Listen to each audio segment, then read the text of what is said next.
Brazil is entering a strategic moment that is both subtle and consequential. Unlike periods of abrupt military expansion or overt geopolitical alignment, the current phase of Brazilian defense and foreign policy is defined by calibration, restraint, and long-term positioning. Recent developments involving the United States, China, regional security, and Brazil's own military capabilities suggest not a reactive posture, but a deliberate effort to consolidate strategic autonomy. For Brazilian audiences, this moment resonates deeply because it touches a long-standing national aspiration to act as an independent power with influence proportional to Brazil's size, economy, and regional responsibility. The adjustment in relations with Washington offers an important starting point. The recent decision by the United States to lift sanctions related to senior figures within Brazil's judicial system was widely interpreted in Brasilia as a diplomatic reset rather than a concession. For Brazilian policymakers, this episode reinforced a critical lesson learned over the past decade. Alignment with the United States brings advantages in technology, trade, and institutional cooperation, but excessive dependence risks political leverage and strategic constraint. Public opinion in Brazil reflects this ambivalence. Many citizens welcome the normalization of relations as a recognition of Brazil's institutional maturity, while others remained cautious, aware that Washington's strategic interests do not always coincide with those of South America's largest country. What is striking is that neither camp advocates unconditional alignment. The dominant sentiment is pragmatic, not ideological. At the same time, Brazil's expanding cooperation with China in advanced technology and space research illustrates a parallel logic. The establishment of joint laboratories and data-sharing initiatives is not perceived domestically as a shift of allegiance, but as diversification. For Brazil, access to Chinese expertise, financing, and research capacity fills gaps that Western partnerships alone have not addressed. Brazilian public discourse around this cooperation is notably sober. There is little enthusiasm for framing China as a political patron, but there is broad acceptance of China as a useful partner in areas that strengthen national capabilities. This pragmatic attitude reflects a broader Brazilian worldview. Partnerships are tools, not identities.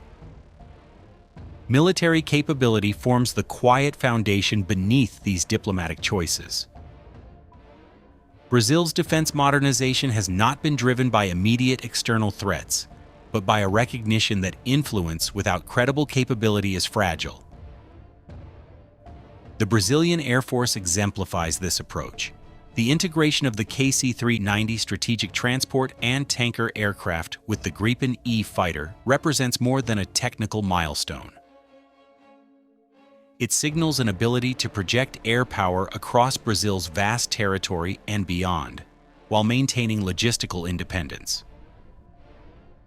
The successful testing of aerial refueling between these platforms demonstrates that Brazil is not merely acquiring advanced equipment, but learning to operate it as a coherent system. For Brazilian audiences, the importance of this development lies as much in industrial sovereignty as in military performance. Embraer's role in the KC-390 program symbolizes national competence and technological credibility. Unlike traditional procurement models that rely heavily on foreign suppliers, Brazil's approach emphasizes domestic participation, technology transfer, and long-term sustainment. This strategy aligns with public expectations that defense spending should generate broader economic and industrial benefits, not just imported hardware. The absence of dramatic rhetoric around these programs is telling. Brazil is building capability quietly, without signaling aggression or ambition, beyond its strategic environment. Regional stability remains a central concern shaping these choices. Brazil's stance on Venezuela highlights its self-appointed role as a balancer rather than an enforcer. Brazilian officials have consistently opposed military intervention, arguing that external force would destabilize the entire northern flank of South America. This position resonates with much of the Brazilian public, which views regional conflict as a direct threat to national security, migration stability, and economic development. At the same time, there is an expectation that Brazil should not remain passive. The challenge, as many analysts in Brazil recognize, is to exercise leadership through diplomacy and deterrence, rather than coercion. Internal security adds another layer to this evolving strategic picture. The deployment of military forces in support of law enforcement operations against organized crime has sparked debate across Brazilian society. Supporters argue that the scale and sophistication of criminal networks necessitate exceptional measures. Critics warn against the long-term risks of militarizing internal security. What unites both perspectives is an understanding that national security for Brazil is not confined to borders or external threats. The credibility of the state, the safety of urban centers, and the control of strategic territory all feed into Brazil's overall strategic posture. Looking toward the period between 2030 and 2035, Brazil appears poised to consolidate its identity as a strategic middle power. This does not imply parity with global military giants, nor does it suggest ambitions of regional dominance. Instead, Brazil's trajectory points toward selective strength, sufficient military capability to deter pressure, diversified partnerships to preserve autonomy, and a diplomatic posture that emphasizes mediation over confrontation. Public opinion increasingly supports this balanced approach, reflecting a national preference for stability, sovereignty, and gradual progress. What distinguishes Brazil at this moment is not a single decision or alliance, but the coherence emerging across defense, diplomacy, and industry. The country is neither aligning fully with Washington nor pivoting decisively toward Beijing. It is constructing space for maneuver, anchored by credible military capabilities and reinforced by diversified partnerships.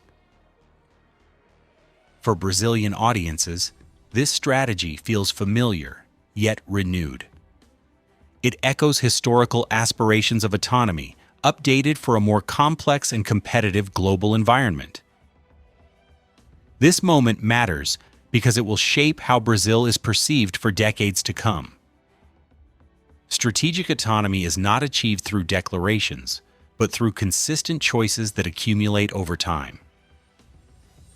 As Brazil continues to modernize its forces, deepen its industrial base, and navigate great power competition with caution and confidence, it is redefining its role on its own terms.